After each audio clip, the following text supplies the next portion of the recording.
మూడు రాజకీయ పార్టీలు ఉన్నప్పుడు మూడు రాజకీయ పార్టీలు ఒక పార్టీ కేంద్రంలో అధికారంలో ఉన్నాం.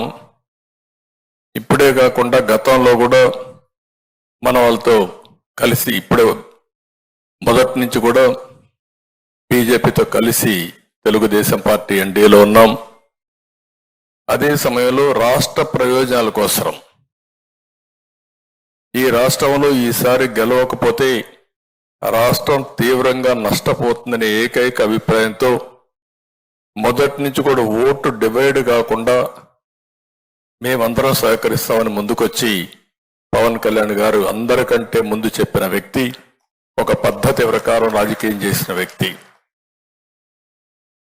అక్కడి నుంచి ప్రతి ఒక్కరు కూడా ఆలోచించిన తర్వాత లాభ నష్టాలు బేరీ చేసుకోవడం కాకుండా రాజకీయ పార్టీలు ఉన్నప్పుడు ఎన్నికల్లో పోటీ చేయడానికి ప్రతి ఒక్కరు ప్రయత్నం చేస్తాం. నేనైతే ఇప్పటికీ 9 ఎలక్షన్లు 78 నేను పోటీ చేశాను. తర్వాత 83 నుంచి రాష్ట్ర స్థాయిలో రాజకీయాలన్నీ కూడా 84 ఆగస్టు క్రైసిస్ నుంచి నేనే అభ్యర్థుల ఎంపిక కానీ ఎన్నికలు నిర్వహించడం కానీ అక్కడి నుంచి కూడా చేశాం. ప్రతి ఒక్క ఎన్నికల్లో పొత్తులు పెట్టుకున్నాం. అవసరమైనప్పుడు పొత్తులు లేకుండా పోటీ చేశాం. అయితే ఎక్కడికక్కడ అప్పటికుండే పరిస్థితులకు అనుగుణంగా మనం ముందుకు పోయే పరిస్థితికి వచ్చాం.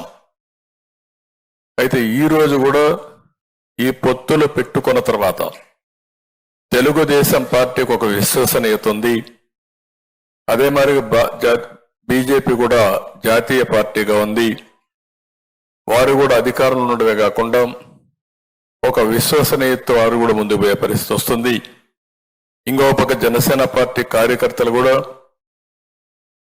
పవన్ కళ్యాణ్ గారి యొక్క నాయకత్వం పైన అభిమానంతో కానీ లేకపోతే ఒక కమిట్మెంట్తో పనిచేస్తున్నారు. ఇవన్నీ కూడా పర్ఫెక్ట్ గా జరగాలంటే ఒక్క వ్యక్తి కూడా ఈరోజు అందరికీ టికెట్లు ఇవ్వలేకపోయాం. ఏ విధంగా ఎంపిక చేసాం కూడా మనం మాట్లాడుకుందాం. వివిధ రాజకీయ పార్టీల్లో కొంతమంది ఆస్పిరెంట్స్ ఉన్నారు.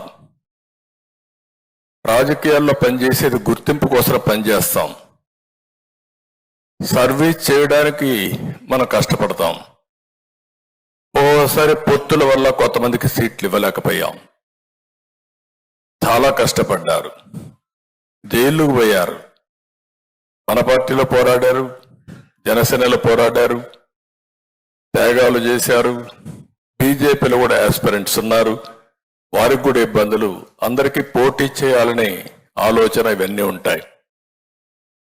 ఈరోజు ఎన్ని సీట్లు అనేవి కాకుండా రాష్ట్రం గెలవాలి, ప్రజలకు న్యాయం జరగాలని మనం ముందుకు పోయినప్పుడు నాకైతే బాగా గుర్తుంటుంది. ఇక్కడ కొంతమంది ఉన్నారు, కొంతమంది రాలేదు. కానీ